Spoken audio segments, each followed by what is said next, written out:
So we're at the start of the Professional Learning Networks for Teachers Professional Development Hyperdoc. As you can see, these represent the following targets and objectives of this Hyperdoc.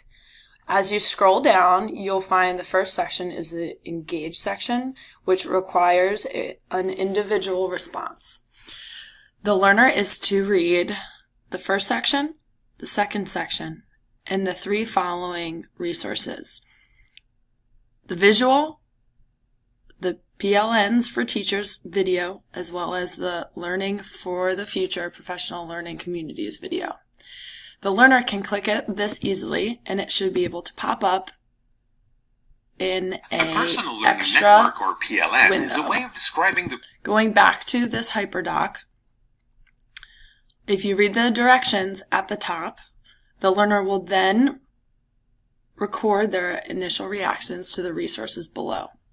So the individuals will write their name in this portion right here, as well as their initial reactions down low. You can see that there are several spots for each individual who is participating in this Hyperdoc. And that concludes the Engage section of this Hyperdoc.